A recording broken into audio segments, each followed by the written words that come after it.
Welcome to another exciting episode of Footnotes. Wouldn't it be amazing if I had just launched into the I'm 1920s man on this episode? Really, they should have no. When they made the series, they should have cut that bit out. It shouldn't have been like water, right? Because that's like serious and like spiritual and cool. But it looks awesome. No, it doesn't, Jacob. Yes, it does. There was the square rock and the and then there's like no, but it didn't look cool because they weren't like moving their arms really like nicely. It was all like me.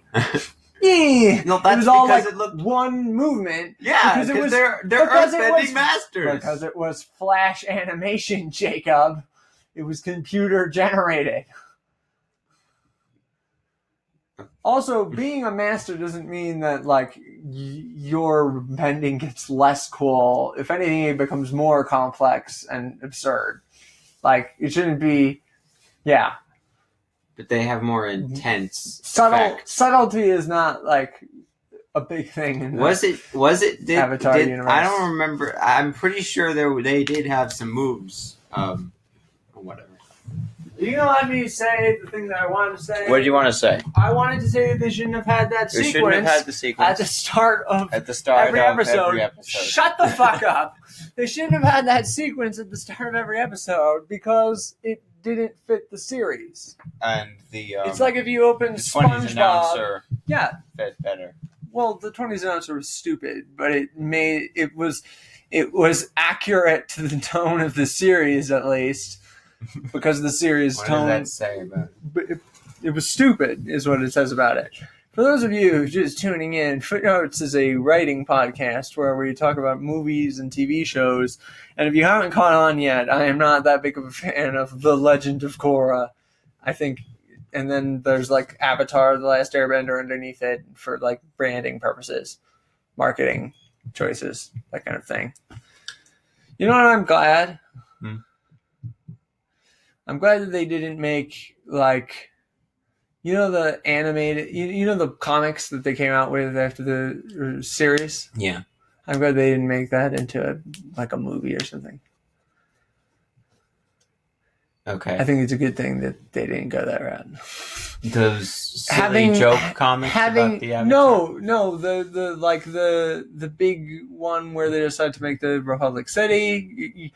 Those comics where there was the Promise. I didn't read those ones as much. The Journey, yeah.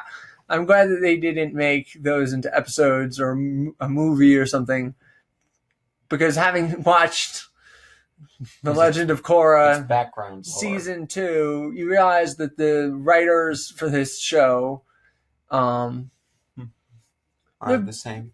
No, it's just like anime fan service. It's just anime fan service. Like the original Avatar is like it takes tropes and ideas from things sort of like Dragon Ball Z and stuff where people are super powerful or they have access to magic, right? And it takes that and it blends it with like good storytelling and with this philosophy that's like a mixture of Buddhism and well-distributed exposition. I was going to say Taoism. I'm not sure if that's accurate. There are Taoist concepts that definitely show up in the series. Yeah, it is good execution and has a bunch of great voice actors. Legend of Korra is not that. Legend of Korra is just Dragon Ball Z, but in the world that Avatar previously took place in. Okay, I think it's better than Dragon Ball Z. You don't like Dragon Ball Z? A lot of people really love Dragon Ball Z. Look, I hate a lot of popular anime. Oh, wow. Just because they have the same problems ladies and gentlemen. Every other anime does, but way more intense. What's the one where it's the guy who can duplicate himself? Naruto. You don't like that one either? I didn't watch it that much because it was boring. How about Yu-Gi-Oh? Are you a big Yu-Gi-Oh fan? I've never watched Yu-Gi-Oh. I've seen a couple of episodes of Yu-Gi-Oh. Games doesn't sound it's bizarre that was ever a series, I guess. It's like the Transformers thing, right? Where they're like, let's make a product, let's make a TV show that glorifies this product so that children will buy it, right? Yeah. but it must be so strange to go into work every day and to be like, all right, well, now we're going to write this episode. Well, we got to include these cards in the episode somehow. Right? Like how many times can you justify people getting into like magical duels with each other? Magical cards that do amazing things. It's something to do with the Egyptian affecting god Osiris, the world. It has to do with the Egyptian god Osiris. Okay, so the god Osiris exists in this world. Yes, I read the summary of so the Egyptian religion the first episode still exists. Kind of, it's the same thing with Pokemon too. The only difference is that Pokemon went on to become like a huge like phenomena that is like well known and loved by hundreds of thousands, millions of people. I think Pokemon's kind of cool, at least the concept. Yu-Gi-Oh did not become that. Pokemon is not cool, okay? There are parts of it that are cute. There are parts of it that are fun. Maybe I'm not a big Pokemon fan, but it's not like cool. There's no part where I'm like, oh yeah, I'm into this. Like, it's just watching a bunch of cartoon animals beat each other up. That's not cool. But eventually they evolve and they become less cute and more cool. Yeah. It's just really kind of stupid is all. Like, yeah.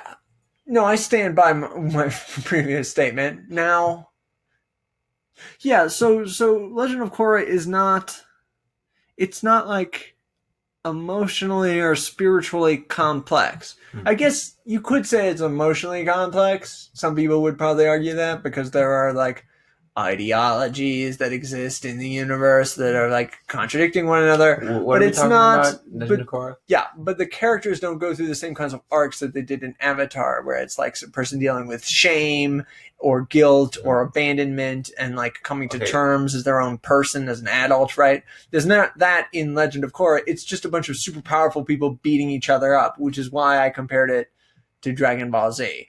And I'm sure there's more to Dragon Ball Z than that. Or no, you think it's just that? Yeah. There are people who really like Dragon Ball Z. I don't want to throw Dragon Ball Z under the bus. There are people who really hate Dragon Ball Z. Okay, I'm sure that you hate Dragon Ball Z, Jacob. I would hate if I watched it, if I wasted time watching it.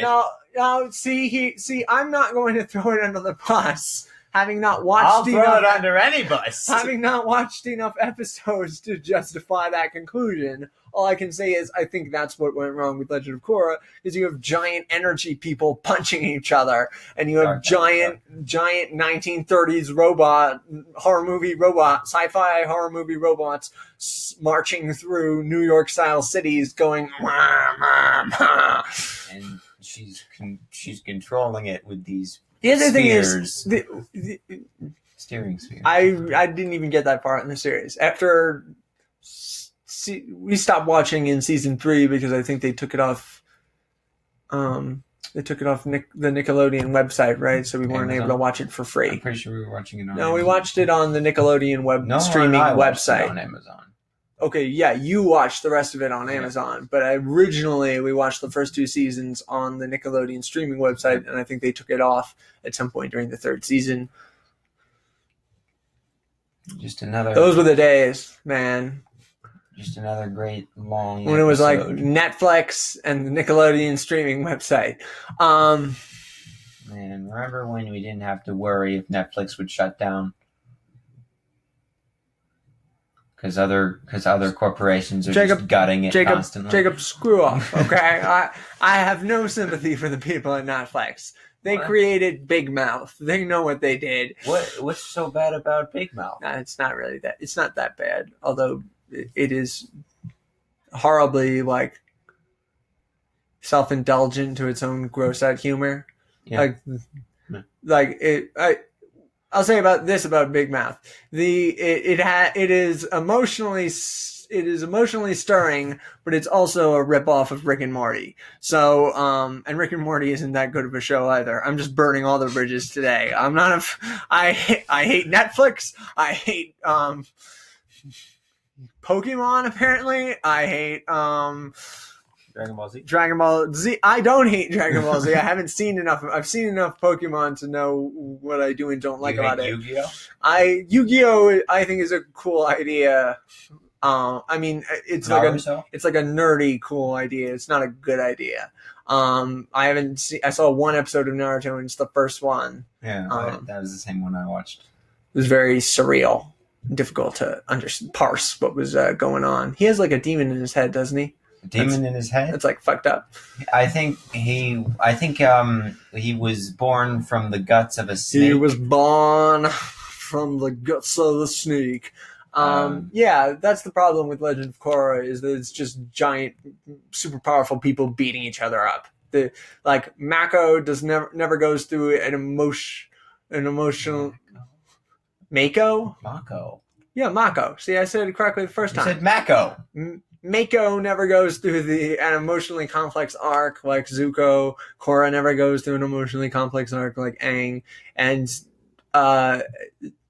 Asumi, it's Asumi, right? That's her name? I've forgotten all their names. Asami. And Asami and Bolin never go through any emotional arcs, really. I mean, like, Asami gets betrayed by her dad, I guess, but that lasts all of one episode. So no, it was like half the first season. I don't want to say that the writers of Legend of Korra are like talentless hacks, because I think they have some understanding of like, you know, like the basic structure of TV and stuff. Like they pull off some stuff that's like decent. But all in all, it was not. And apparently, a lot of people hate season 2 of Legend of Korra. Like specifically, fans of the series hate season 2 more than they hate other seasons of the series, which is weird. Shrek 3. Well, which is weird to me because the 4th season seems like the most awful, just from having watched like a few pieces of it. I'm like, this is absurd. This isn't going anywhere. No, this is basically The Empire Strikes Back. It's a metaphor for militaries over investing in super weapons. It's not a metaphor for anything, Jacob.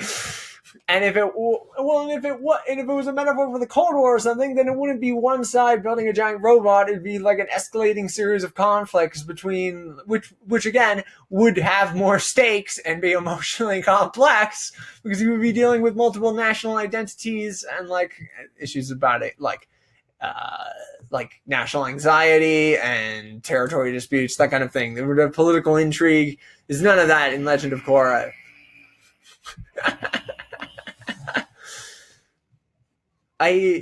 People have talked about this before, but the things that they do to spirits is just an indication of how uncreative the writers are in this series. Because in the original series, the spirits are like, they all look completely different. They can look like aliens, like the Hybegon, that thing when it went crazy. It was a panda normally, but when it went crazy, the Hybegon, it looked like a frigging alien with like running through the woods, eating people, right?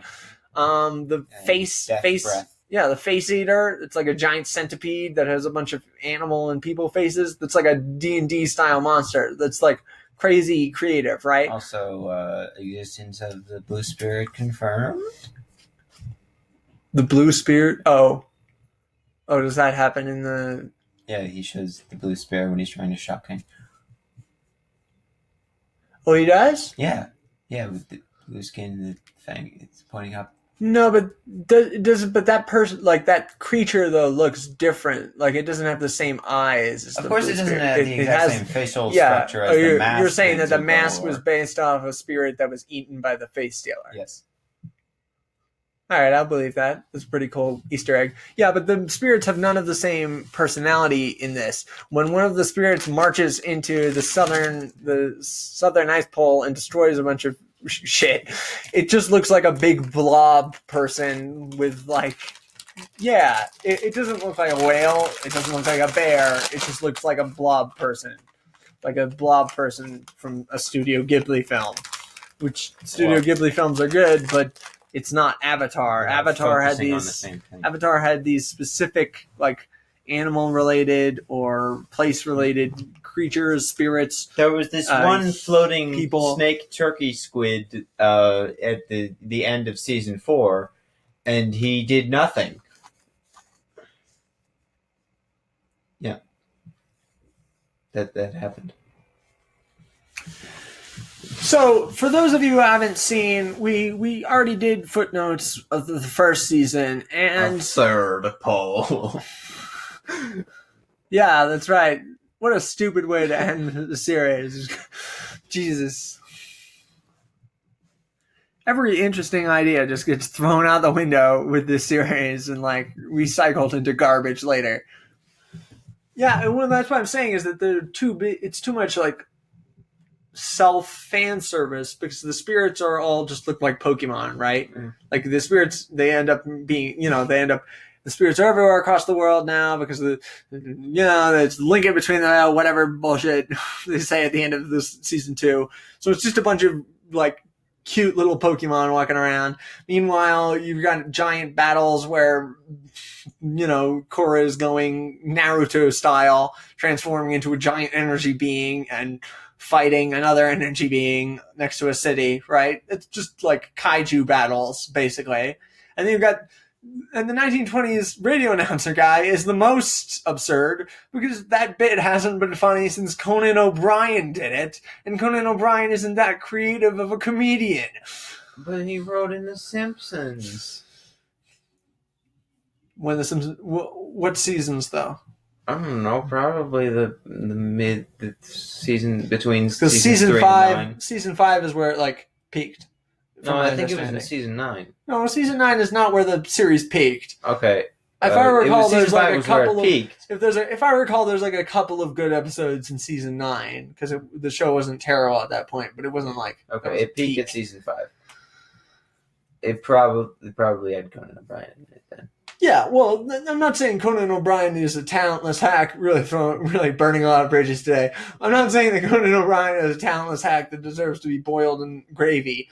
But I am saying that, the 1920s voice bit is really, like, childish is all. Like, you should be able to come up with better humor than that. Yeah. But how are we going to give exposition? Especially since they do it every episode. Previously on Avatar. Good writers don't have to do recaps at the start of episodes because everybody just understands what's going on from But that happened in the original show. Look, Jacob, I'm not saying that the original. I'm joking, all right, and being pretentious. So, for those of you who don't know, we already did an episode on season 1, right, where we created our own version of what season 1, and this will be an extension of that. Yeah. I'm not super proud of what we did with season 1. I think we came up with a good, like, a rough structure of how it would go, but the exact details weren't very good. What was the theme? What do you mean? What was the theme? What was the theme? No, Jacob. Every season has a theme. No, it doesn't. Every season has a theme. Doesn't. It doesn't have to have a theme because this is its own series. And it doesn't have to mimic everything about the previous series beyond the point where it makes any sense. But it needs a theme. Like, change is not a physical thing that people like can magically bend, Jacob. Neither is order, all right? Before the age of the Avatar, we bend not the elements around us, but the energy within ourselves. What a terrible, like, lore dump waste of an episode in this series, right? Where they're like, hey, that mysterious and mystical stuff we talked about in the previous season? Let's just show you that. Not in the previous season, in the previous series, right? Like the lion turtle is like, yes, like human beings used to bend like the chi energy inside of themselves. Isn't that an awesome idea? And then this season they're like, here you go. A bunch of people lived on top of a bunch of floating fucking turtle lion creatures, right? And the turtles gave them the bending ability. That's where the magic came from. It's like if in Harry Potter they found a book and they're like, oh, so that's how people became wizards.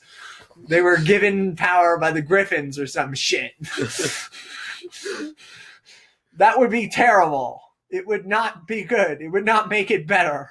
I'm sure they do that as well. I'm sure J.K. Rowling has wrote, like, this is how people figured out how to use spells. I'm sure that's in, like, the Beadle and Barnum books or some garbage. Some extended universe garbage. It's the midichlorians. It's the midichlorians all over again. Because it's like, you guys love the magic, right? Yeah? Well, let me show you why you love the magic. But at least they didn't explain like when midichlorians were invented. Or Yeah, something. they weren't like, oh yeah, a bunch of aliens injected midichlorians into human beings, and it stuck with some people. But there and aren't human beings in this universe. They're human being like aliens. Yeah, they're everybody right because it happened in the past, right? Previous universe. It's terrible. It's awful. I despise it. Also, the explanation of how the Avatar works is stupid too, because you can't just bring something like that in. Yeah. You can't just be like, oh yeah, and there's a spirit inside of the Avatar that's carrying the personalities on and on, right? Because if that's true, then why the fuck didn't they talk about it in the previous series? How come that never came up, huh? Because they didn't know. That's stupid. Yeah, but in this one, they don't like discover an ancient scroll that's knowledge that's been hindered for hundreds of years. Instead, the first Avatar is like, hey, Korra, I'm going to show you how all this works so that you know how important this is. Yeah, but no one else needed to know that. She needed to remember who she was.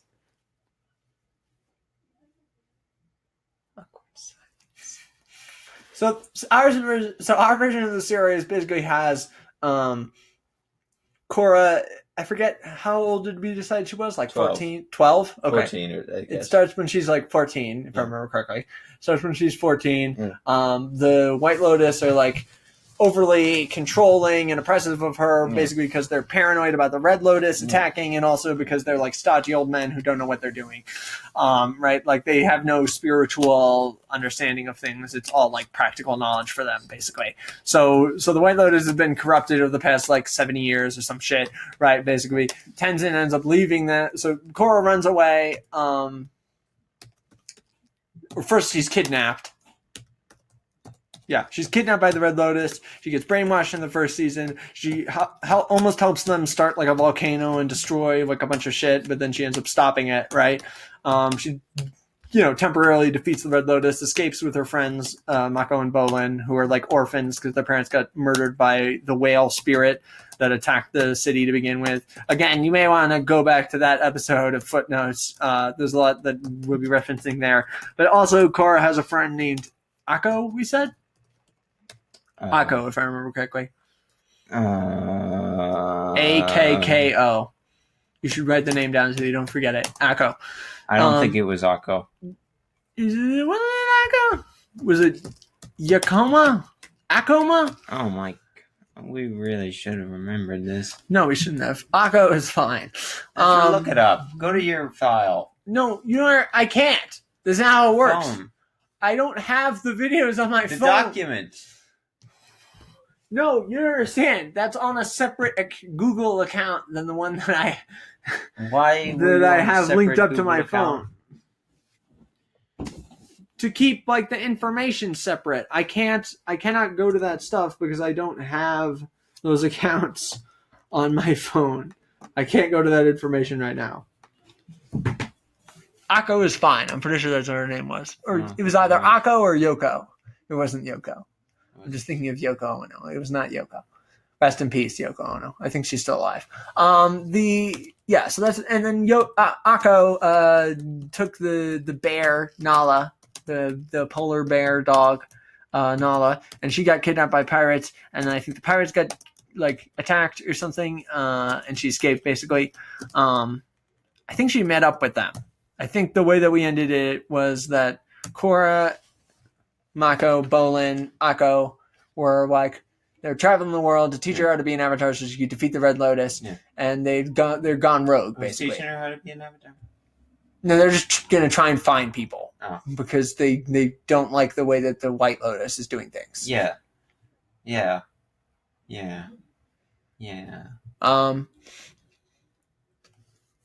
And then Tenzin abandoned the White Lotus to track them down. And then the Red Lotus guys are like regrouping because they've been horribly scarred and shit, right? Like things were looking up for them. Now they're looking really bad. So,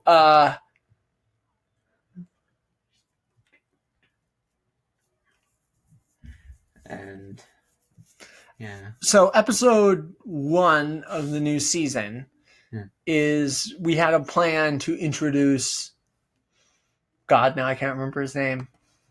What's the evil guy with the mask? The evil guy with Oman. Amon. We had a plan to what? Oh man. Wow. Yeah. Look, there isn't very much that's like memorable about the series, okay? All right. You happy? You happy now? No, Amon, we had a plan that Amon joins the Red Lotus. Yeah. So I was imagining for episode 1, he like breaks into their base, right? Getting past all their security systems and knocking out all of their acolytes, right? And then he like offers to pledge himself to their service because he believes in what they're doing and he wants to help them with the spiritual reawakening of the whole world. Yeah. Right.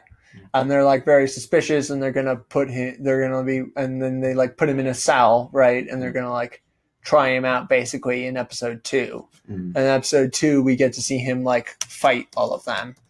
And we see that he's super nimble and, like he does all the chi blocking stuff that stops people from bending. And he disables probably like most of them, pretty quickly and then gets like, maybe defeated by Zahir. Yeah. Since Zahir isn't using any of isn't a bender. So why aren't they in like? No, never mind. In the giant prisons. Yeah. In the Avengers style prisons across the world, Jacob. In this version of events, they're like a secret they're a terrorist organization, and they're on the run from the authorities. Basically, they're like hiding out in the mountains somewhere. Okay. And he tracked them down because he's super competent and smart. And yeah. Or maybe for this episode, we'll actually start with him like interrogating a person. Like we begin in like a dark room for the first episode of season 2. We begin in like a dark room. A guy's like tied up, right? And we see like this dark figure, and he's like, "I admire your conviction, but I require honesty out of you," right? And then maybe he can have like a chi thing where he like punches him, right, and forces him to tell the truth. Yeah, because he can do like mind bending shit like that. Yeah. So he like punches him like twice in the head and like once in the sternum, and the guy like convulses, and then he asks him a couple of questions. He asks him like, "What is your name?" And the guy says it like in a really like. Right, that kind of shit, right? And then he tells him where the Red Lotus is, and then he just calmly like unties him and lets him collapse on the ground, and then walks out. Yeah, awesome. The other thing is, okay, so Korra was going to be going around getting trained by folk, right? Yeah, folk. I was planning on her getting trained by. I was thinking there being like she learns firebending properly from like a lightning bender. First, she masters earthbending. Why does she have to do them in order? Because that's how it works. No, Jacob. We're not having the montage in our version. My of the series. grandmother told me that it goes water, earth, fire. We're not we don't have to do it that way. There's no reason to do it in one particular way, especially since this whole series is about like breaking tradition and dealing with tradition and spirituality. That's what it's about. That's what we'd established. The Red That's Lotus. What the Last Jedi was about. The Red Lotus are like ultra traditionalists. They're like they want to revert things to a traditionalist way of being, and Amon, he's like a super. He wants to destroy technology. Basically, he's a Luddite. He's the thing about Luddite. The Last Jedi is that Jacob, we don't have time to bash on the Last Jedi. All right, he was the Last Jedi because they blew up the ancient Jedi text, so no one else was going to. They didn't blow up the text, Jacob. They showed up, and then they said like, "You will not have killed the Last Jedi." So that. Yeah. What the fuck was that about? This isn't even like, it's one thing to go off on a tangent where we're like, yeah, fuck you, Conan O'Brien, but now you're just like moaning about the Last Jedi for some reason. I mean, I guess it's something to do. It's like fake Asian spirituality, but like it's not the same thing. It doesn't really have anything to do with what we're doing. It's tradition. Let's move on, please. Yes, so she's gonna be trained in whatever fucking order we decide she'll be trained in. All right, and I don't give a shit. And anyway, so I was planning on her she gets fire bending training from like a lightning bender, a female lightning bender. A female lightning bender. I'm trying to remember. We had established that she could do like a couple of things. We established that she was phenomenally powerful already. Yeah. So and they used her to activate the volcano, right? Yeah. So maybe she already knows like water bending and fire bending at this point. Well, like she knows it, but she doesn't know how. Well, wait. What did you say it was? It was water. It's water, earth, fire, air. Okay, so you're taught air last, right, in the cycle? Yeah. Okay, so since the White Lotus are kind of into that garbage, right, about like structure and stuff, then it would make sense that she knows water because she's already super talented at that, and then she knows earth, and that's what the Red Lotus helped her do so that she could help them activate the volcano, basically. So she knows water and earth at this stage, right? And then maybe she can be like afraid to use the earth bending because last time she almost destroyed a city by activating a volcano. I'm imagining she has latent psychological scars from the brainwashing that she went through under the hands of the Red Lotus. The other thing is that Akko has to die. Okay. So, well, first of all, in terms of the trainers, I want you to write down. So you got like the female lightning bender, and I was imagining like a sand bender, like a male sand bender that they go to learn earthbending, right? Yeah.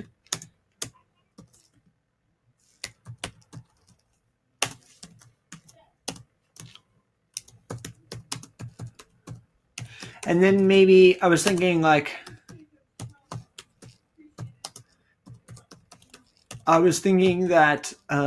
maybe Korra could have difficulty with like metal bending because it's like super precise, but then she can be good at lava bending because it's like strength water based bending, but earth. Yeah, well, it's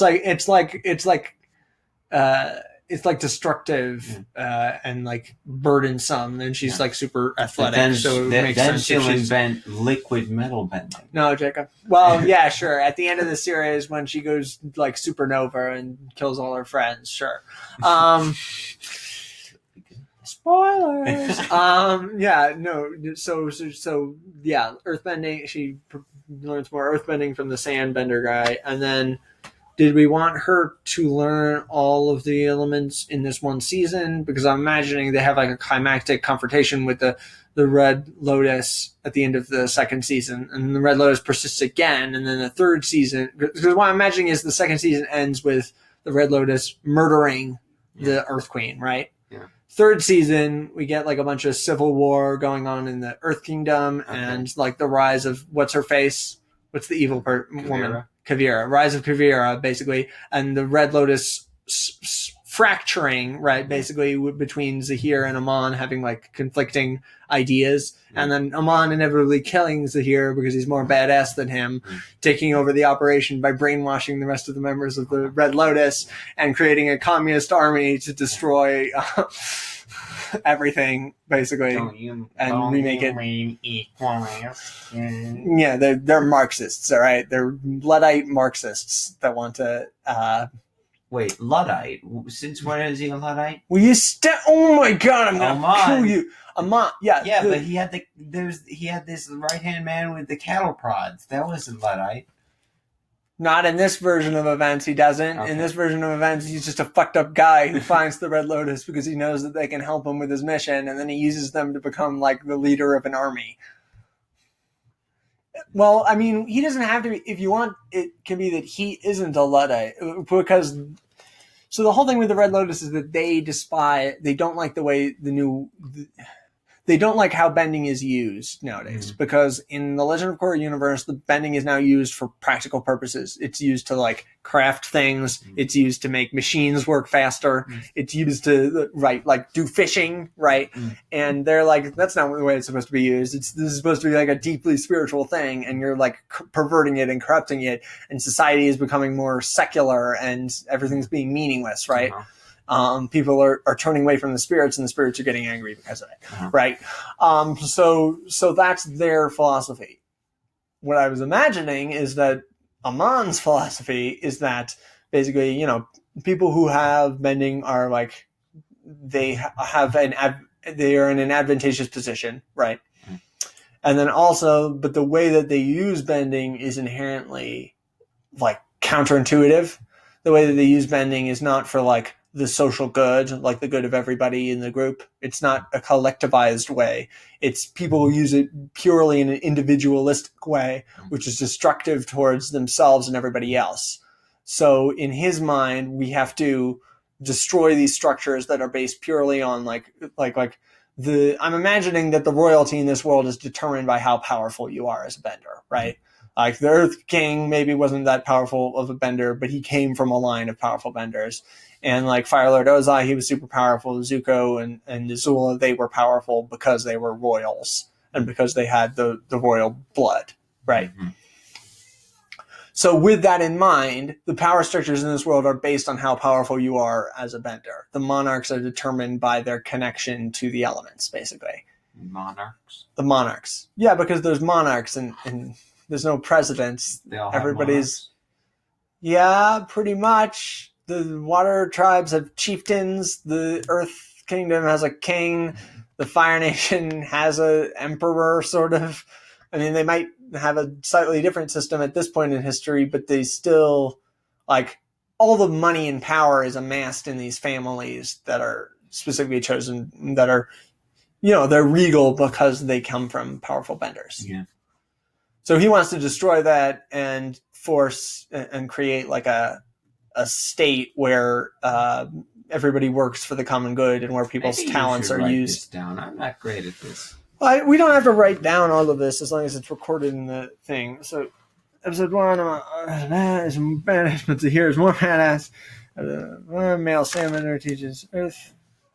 Well, it's not gonna be like, in episode 3 she learns firefighting, and in episode 5 she learns. No, that's just stupid. Also, why would you write that down? No, she's gonna die at the end of the season, alright? At the end. Okay, so how many episodes did we put in? I think it was like 12 or some shit. Episode 12. Last episode of the season. Jesus. Last episode of the.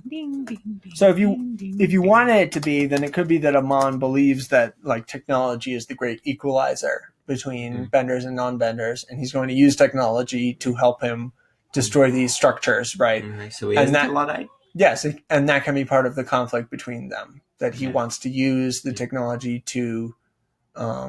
He wants to demolish this materialistic world and replace it with a series of. And he's going to use technology to do it. Yeah. Right, and that goes. It's counterintuitive to what the Red Lotus stand for. But the Red Lotus are idiots who wouldn't be able to accomplish anything. They can destroy things, but they can't accomplish social change. Whereas Amon is a very intelligent person who people will believe in if he gives good speeches. So he's actually capable of creating social change. He's politically savvy versus them. They're just extremists. So they're incapable of running an organization of the size that he needs. Best episode of the season. Sure. Infiltration. Do you have something to say to that? Extremists are dumb. I mean, they are. Extremists are typically stupid people who are incapable of functioning in a normal society. So they have to they group together to just be destructive towards peace and happiness. But what? No, wrong. Yeah. I mean, extremists aren't capable of creating social change. I declare war on peace and happiness. But it's destructive to peace and happiness. Being a radical means you're willing to kill and die for your cause, which is destructive towards the. That isn't what radical means. Yes, it is. Being a radical means that you believe in something so strongly that you're willing to die for your cause. Otherwise, you're not really an extremist. That isn't how I would define it. If you believe strong people who I don't know why we're having this conversation now. I just believe that it means you're not willing to compromise to make some sort of middle There's a ground difference government. between people who have integrity and are not willing to compromise their ideals and people who are extremists. Extremists believe that only their ideas are right and that other ideas are basically like a sham created to manipulate the common population, and that current structures have to be destroyed for things to get better. Well, it always has to be changed. No, Jacob, extremism is stupid, and it's used by people it provides thought diversity. To justify the thought diversity. You can have there's plenty of thought diversity without people being idiots. But they make the smart ones look smarter. No, Jacob, we're not having this conversation right now, okay? I'm not explaining to you why extremism is bad. It just is, all right? If you know anything about if you're afraid of something violent happening to you or your family, then you understand that extremism is bad. Infiltration of Earth Palace. Mm-hmm. Earth Palace? Yeah. Akko is killed. Earth Kingdom Palace? Is Akko killed by Zahir or Aman? Because I was thinking if it's Zahir, then Korra can be on a revenge kick to kill Zahir, and then Aman kills Zahir before Korra gets a chance. For fun. Well, he kills him so that he can take over his organization because Why does he want to take over his organization? They're all idiots. No, they're not politically. They're powerful. They're not savvy. So they're not capable of creating. They couldn't lead a nation basically, but Aman can. He needs their power so that he can defeat all the people who stand in his way. But he doesn't want them to be in charge of the revolution that he's creating. And when Zahir becomes disruptive to the revolution that he's making, when Zahir starts to question him, the instant he questions him, he kills him, so that he doesn't have to worry about him stabbing him in the back. Okay. Right here. Akko is killed by Zahir. Why it's not, is it that way? What? Oman? No, it's Ammon. No, it's Oman. It's Amon. It isn't Amon. I'm looking it up. Yes, it is. I knew it. It's Aman. Ha!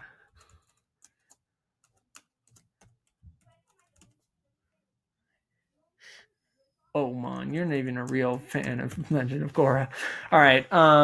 Zahir's okay. Aman is a badass. Korra is traumatized. What I'm imagining is maybe that we get an episode in the desert where they break up because there's that whole smuggling ring with the sandbenders and the beetle guys, and it's still going on. Well, I'm imagining there's a giant probably a criminal syndicate based around these beetle people, right? These guys who wear the beetle helmets.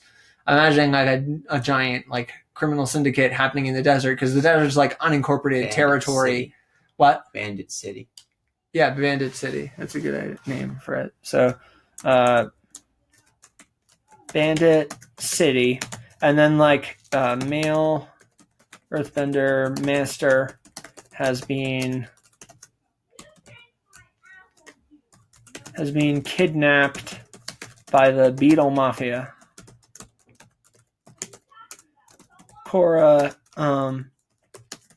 takes out the leader of the Beetle Mafia, causing the organization to descend into chaos.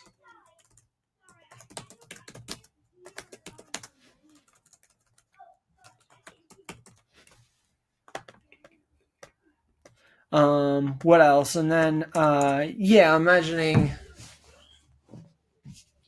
because they're being pursued, right?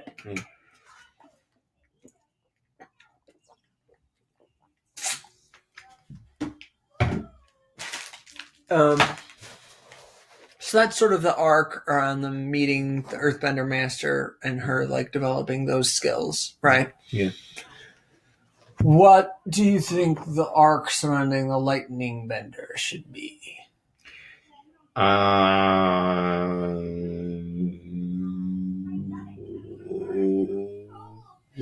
Well, she used to be an extremist, but she saw them kill, and she wanted to. Jacob, just stop talking, please. Jesus. I was imagining like I just had this idea like on I have an idea. Yeah, against all odds. I was imagining like. Okay, and then like Korra refuses. Korra can't learn metal bending and refuses to learn lava bending. Okay, cool. Because you probably saw that one of the guys from the Red Lotus used the lava bending to like melt a bunch of people's faces off. Mm-hmm. Are we actually going to show that? I don't know. What do you think you do when you throw around molten rock? Just being near lava causes your body to like burn into, to like immediately burn. I mean, touching lava, it will like evaporate you. Like being close to lava causes you to catch on fire. That's how hot it is. So this guy who's throwing around chunks of molten rock, right? He's not using it defensively. He's using it to like destroy everything near him. They don't always talk about how any bender can manipulate the temperature of what they're bending. Oh, you mean like he can make cool lava? Yeah. Well, that's not how it works because the rock has to be superheated to maintain lava. It can't be liquid if it's not super hot. You can't make cold lava because rock wouldn't be melted under those conditions. But he's still making it hotter by himself. Okay, what is your point? I was just saying. It was. I realized it a long time ago, and I wanted to point it out. Yeah, he's making it hotter. He's controlling the temperature of the thing that he's. It's like how waterbenders control the temperature to make steam or mist. Yeah, that's what I'm talking about. What were we going on about? The thing. Lightning bender. I had this image in my head of like Korra and Akko like kissing during like a lightning storm, basically. Okay. So maybe the arc surrounding the lightning bender. Passion. Yeah, it can be like about passion. Well, and it could also be like, so she can be training Korra, right? And then maybe she can be training Mako. And she's like, she can see that there's some like darkness in Mako after seeing his parents killed, right? Deep into his eyes. So she like senses it in how he bends, basically. Yeah. In the way that he creates fire and lightning, basically. Yeah. And she's like, I can't train you anymore because I'm afraid of what you might do, basically.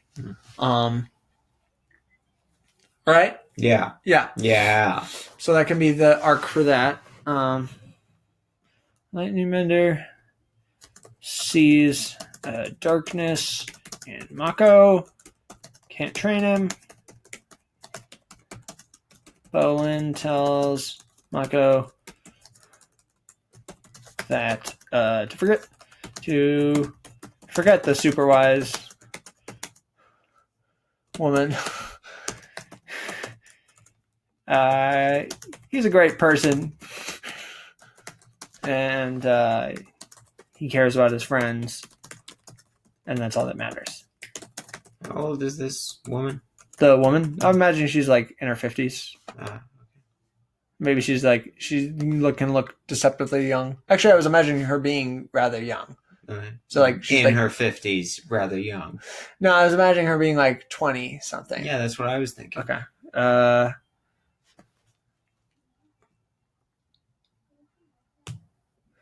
Korra's going to be trained in whatever fucking order we want her to be trained in. I didn't notice that until now. Young female lightning bender. So do you think that let's just get rid of these episode things because we're not making it that detailed. We just need to sit down. Like these are some of the stuff that happens in the season. So I'm imagining Korra doesn't get to airbending this season, but she's basically on a ticking time clock because the Red Lotus are destroying shit left, right, and center, and they've got some big plan, so they have to confront them soon. So she goes to this woman. Yeah, pretty much. I was also so Mako has like a crush on Korra in this version, right? Did we say that? Sure. Mako. Does he see you like Korra and Ako kissing in like a lightning storm and get all pissed or or sad? Probably sad is more likely. Does that happen? Does that create like a rift? And if so, do they meet the Earthbender first and then go to the Lightning Bender, or the reverse? What comes first in order of the season? Because I want to what's the progression up until the final battle? If we're getting rid of the order tradition thing, then it should be the Firebender first. Okay. All right, that's cool. It's as a slap in the face to the traditionalists out there. You should also have while they're in the desert, maybe they can do they can have another encounter with a spirit. Yeah, a sand spirit. Like a sand spirit. Yeah, like a sandstorm. Like a fox. I was imagining a spirit that comes like a sandstorm descends on a town. The spirit comes in and then takes a person away into the sandstorm, right? And then maybe and they play the didgeridoo as it's happening. And then maybe Korra can go to reason with the spirit, right? Yeah. And the spirit basically it puts her into a trance as well, right? Yeah. And then Mako and Bolin they find out that this is a very evil. This is not a good spirit. This is an evil spirit. Yeah. Right, because it's like the face stealer, or there are other ones that are evil, I'm pretty sure, but it's like that. It's like a terrible creature that steals people's souls. Basically, in the sands. The face stealer wasn't necessarily evil. It ate people's souls. Yeah, Jacob. But he didn't do it to spite people. He just did it for fun. Well, I mean, no, that's still evil. It wouldn't be evil if he had to eat them to survive. It would just be selfish. It would be not selfish. It would be survival, basically. But if he did, I guess, yeah. But this is an evil spirit, right? So then, Mako, Bolin. Is there going to be a spirit for each season? Mako and Bolin can tearing up stuff. No, Jacob, that's stupid. Is that it seems no, there will be multiple spirits tearing up stuff throughout the seasons. All right. Okay. Especially probably in the third season, it'll be in the first season we saw the whale spirit attack, and then you saw him they tried to commune with the Northern Lights, and it maybe didn't work so well. Shit went sideways when Korra got kidnapped, right? Then in the second season, maybe it can be that maybe the Red Lotus can their hideout can be attacked by a spirit. We're trying to help you. What's wrong? Yeah, that kind of shit, right? And then that kind of thing. And then in the third season, when there's the civil war going on in the Earth Kingdom, that can be there's a civil war going on in the Earth Kingdom, and there's civil disruption, and there's also spiritual disruption. There's a lot of destruction going on with spirits everywhere. The world is descending into anarchy, basically. But the point in each season having a different kind of extremist is there's the thing about point to it, Jacob. The thing about Legend of Korra is they don't defend them, Jacob. They don't do it. They make you're going to insult the last synthesis. You're going to insult the Last Jedi, but you're going to stand up for the Legend of Korra. I'm not saying Last Jedi is a great movie. I'm just saying this is where you draw the line. Synthesis. Akin and Bolo get sucked into middle ground. Get sucked into the sand void, and Mako unleashes his dark side and fucks the spirit up. And it retreats into its back into the spirit world. Yeah, cool.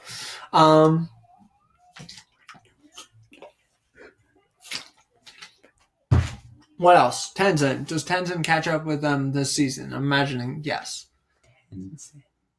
Maybe he catches up with them. Tenzin. Oh my god. I remember more about the series than you do. It's spelled Oman, not Amon.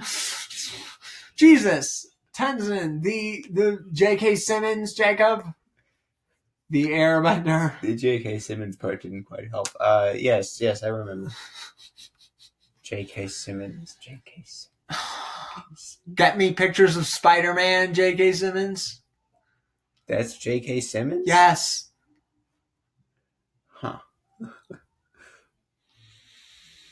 What else did he do? Lord, give me strength. What else did... I'm not going to go through J.K. Simmons' IMDb with you, all right? Jesus. Now, oh, okay, so Tenzin catches up with them. You think, like, they, like, knock Tenzin out and leave him? Why? No, I don't know. It just seems like they wouldn't... They're, like... They're on the run, right? And they're doing their own shit. They don't have time for, like, his, like... safety first attitude. Okay. Yeah, sure. Yes. Why are you staring at me?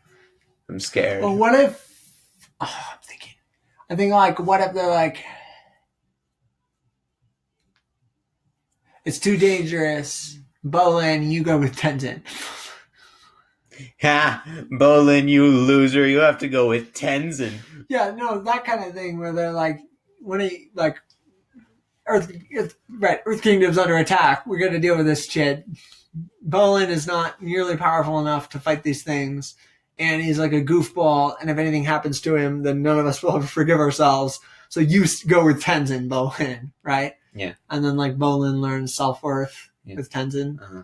And he can relate to, like, Tenzin's own issues with his dad and the issues with his dad? Well, his anxiety. Why do you have issues with his dad? It was perfect. His anxiety about how good he is as an airbender and, like, how spiritual and true he is to the airbender life.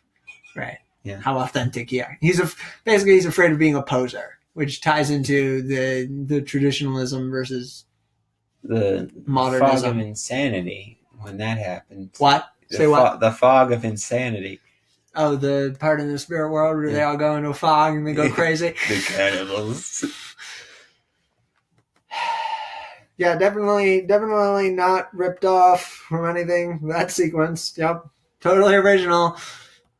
Fuck me. I like how they never had to do cliche stuff like that in the original series. They never had to? Yeah.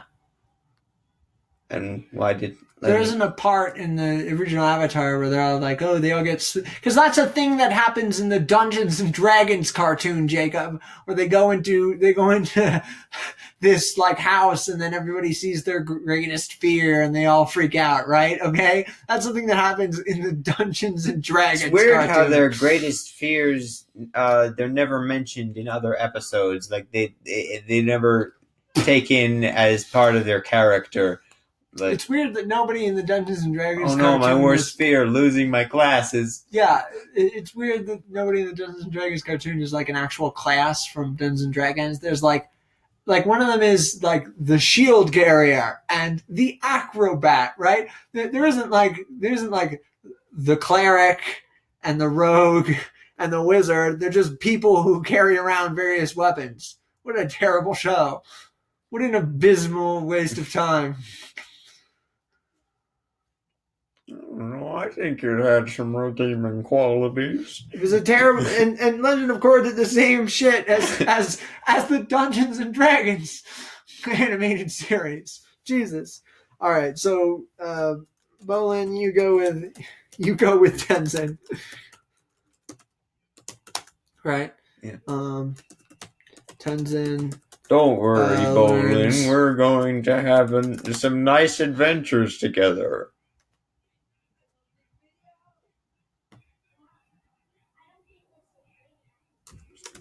Bolin learns self-respect. Tenzin learns to take it easy. There's That kind of shit. There's something worth No, more Tenzin there- than comfort in this Akko is world, killed by- Rudolph. Self-respect. Also, Zahir is not spelled the way that you spelled it, by the way. Just so you know, I don't care. it's Zaheer. This is why I do all the writing, because you don't remember any of the names of the characters, and you misspell everything. I Akko remember is killed by all of the Zahir. names of the characters. Korra, like, mortally wounds. She doesn't, like, kill him, but maybe she, like... Did we say that something happened to his hand in the previous... Did he lose his hand in the previous season? lost his Something hand? like that shit? Who? Zahir. Zahir. I thought we said... No, that I he, don't like, believe lost- we said he lost his hand. Okay, well, something disfiguring happens to him either at the at the end of He this. dies like just later on, so it doesn't really matter. No, but I want him to like experience like a mental decline into the third season where he becomes more and more paranoid and controlling up until being knocked off by the real antagonist of the series. Sure. Korra nearly kills Zahir.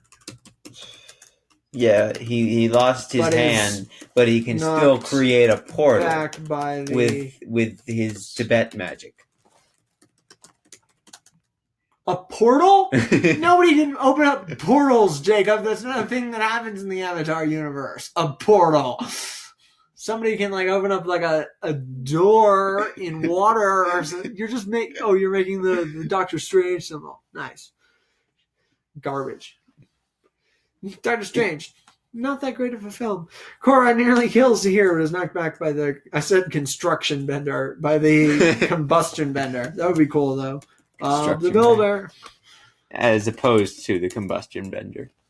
Just for that contrast. Destroy, rebuild, destroy. Yeah, the destruction bender. Yeah, that's about right. Okay. What else? Ooh, there should be like a crazy guy. There should be a crazy like guy. Boomy. No, there should be like a crazy lightning bender guy who like different from the normal. The woman who teaches lady. Korra how to do better like Okay. firebending, Yeah. lightning bending. There should be a crazy guy who like destroys everything. Yeah, Right? and he's like goes around- really fast. Yeah, and stuff. he's super quick. He like jumps around and like he wants to wants to train Korra, and then they realize that he's fucking insane, and he wants to destroy. Maybe he can be like he wants to like destroy civilization and replace it with the forest and the rocks and stuff. And shit. So he wants to like burn everything down, basically. So that he can burn the forest He's like down. he's like an anarcho primitivist, basically. Yeah. So he wants to. Okay, so then they run into a lightning. And then the wielding sandbender hermit will who's be crazy. a transhumanist. No, Jacob, that's stupid. All right.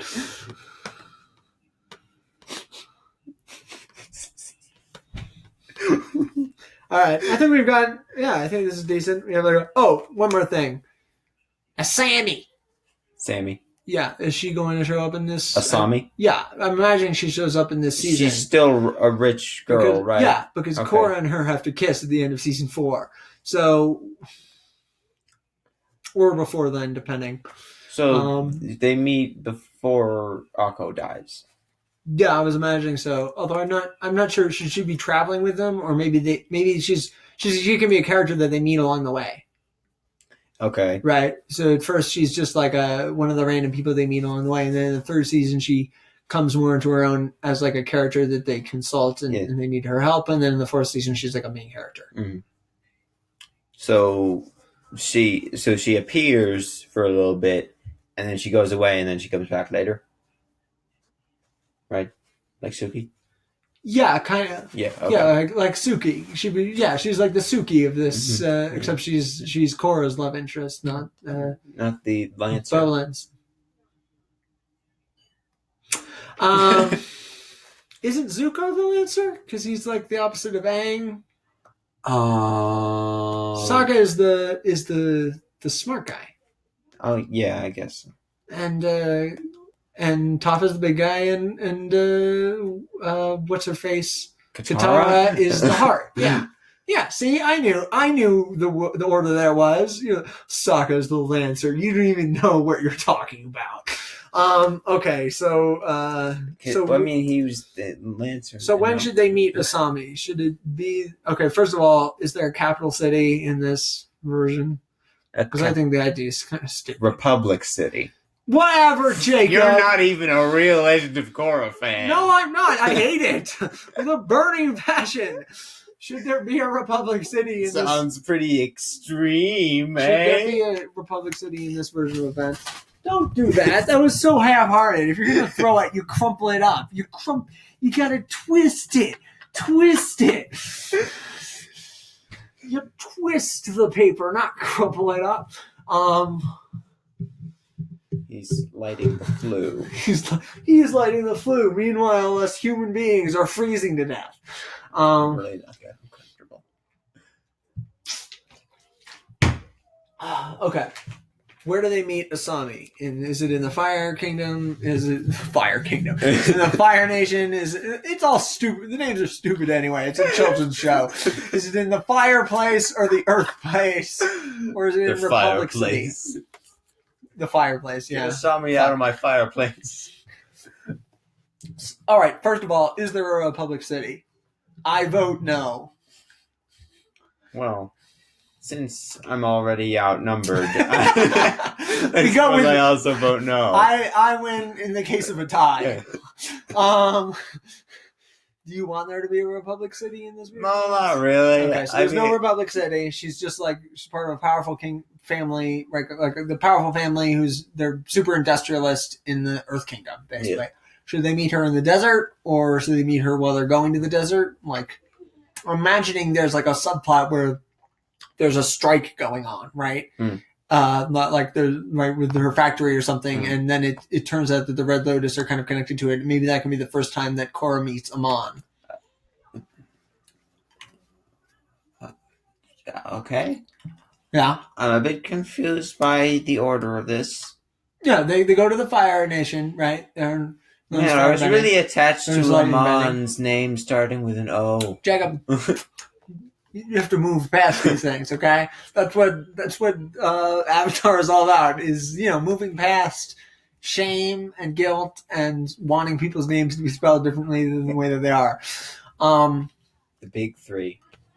No, I'm imagining they go to this, there's this big factory, there's a strike going on, it turns out the strike is connected to the Red Lotus, and then Amon shows up. They fight. It shows that Amon is way more powerful than Korra, right? Yeah. But then the sandstorm happens. No, this is not in the Sand Kingdom. Oh, where is it?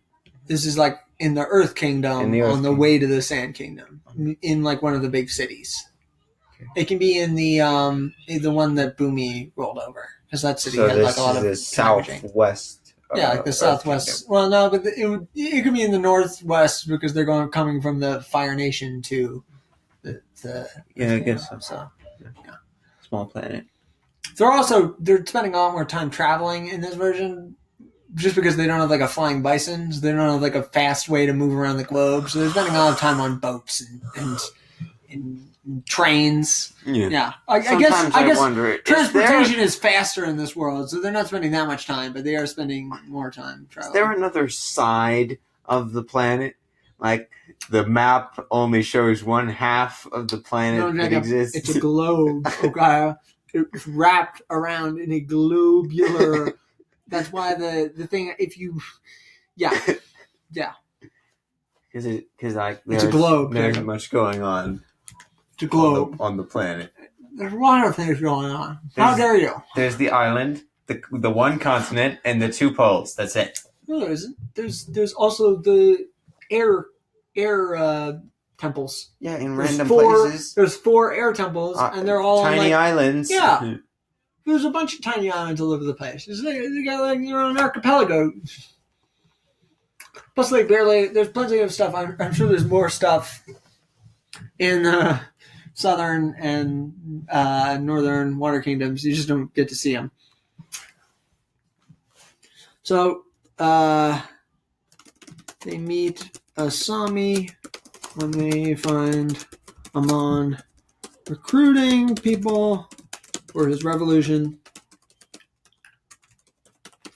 Amon defeats Korra easily because I imagine Korra beat the. Wait, I'm pretty sure most of them aren't on islands. Jacob? It doesn't matter, okay? So just stop talking.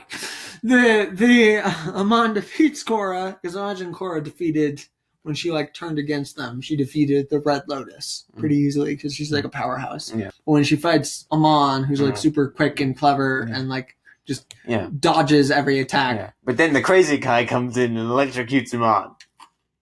No, I was imagining Asami like activates like a crane or something and smashes Amon with a crate. Sure. Yeah, that's better, I guess. Yeah, okay. Defeats Korra, but and then he's is thrown through a wall. Yeah, and he's in intense care for months, as you normally would be after being smashed by a car. And he limps away. Man, he's a strong dude. Well, imagine he's like he's fucked up after that. He barely he broke a bunch of ribs and stuff. It doesn't kill him, but he like broke a bunch of ribs and he's internally bleeding. And then he gets back to the Red Lotus, and the woman who has the water arms can heal him. We still going to have that dumb water arm thing? You didn't think it was that dumb? I don't know.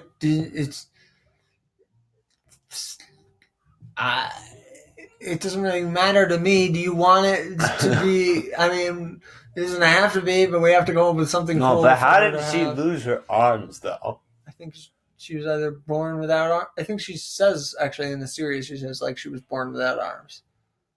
Because I think Bolin is like, so how did you lose your arms when they're, like, tied up, right? Mm-hmm. And she's like, I was born without arms or some shit. And then she's like, and then he's like, the two of you have, like, a long romance. And she looks at, like, the Earthbender guy and they laugh. I'm pretty sure that's how that scene goes down, but I could be misremembering it.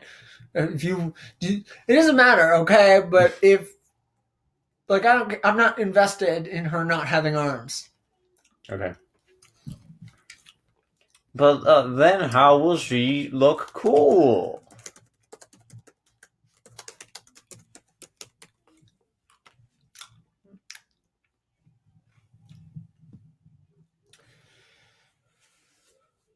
Stodgy? Stodgy. Stodgy? That's... I don't think stodgy is a real word either. Stodgety. Yeah.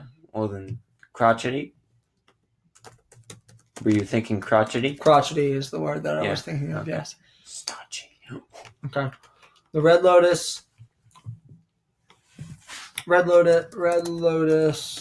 kills the Earth Queen, but her daughter is saved.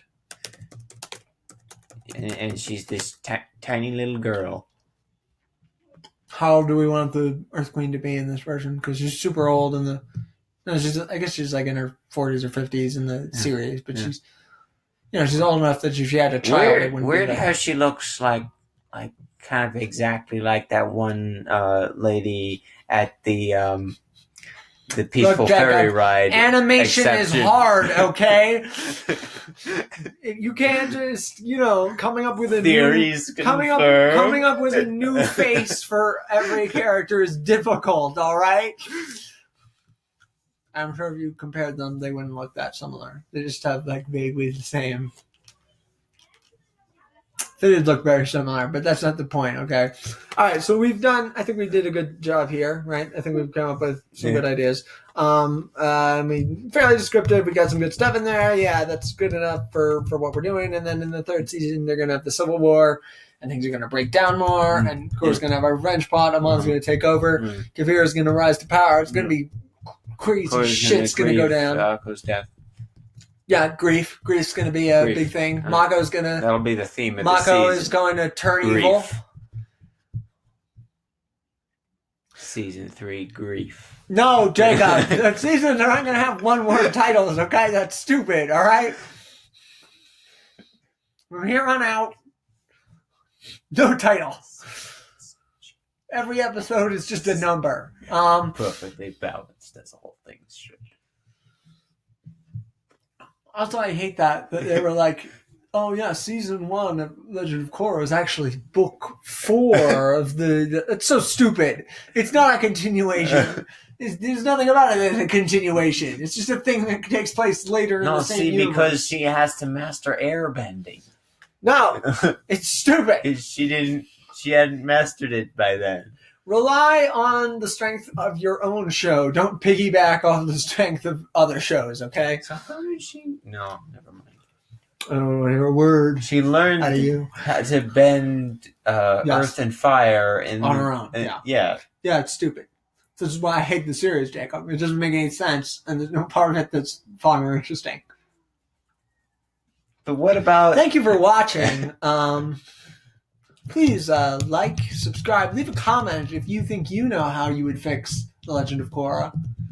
We'd love to hear from you, and if you hate our ideas or you like any idea specifically, we'd love to hear that kind of feedback, understand better how other people view these issues. Next up, we're going to be doing Dragon Slayer, which is a Chinese computer animated film. I believe it's Chinese, that was dubbed over to English at some point. It's a very strange film. Was the animation adapted to like move the mouths in English? Because I don't remember the audio being disconnected with the mouth movement. I'm pretty sure it was. Is this like a Rock Dog situation where it was made in China, but with the intent of an English speaking audience? I don't know. I haven't researched the movie extensively. I'm pretty sure it was made in China, but I could be wrong. It could be made in like Europe or some shit. I think it was made. No, France. It was France, right? Yeah, I don't think it was France. We'll look it up. We'll look it up. It'll be in that episode. But basically, anyway, punch that like button. It's an animated film about like a young girl, a very large man, and his con artist buddy tracking down a Draco Lich and killing it. So thank you for watching. The Draco Lich. Thank you for watching.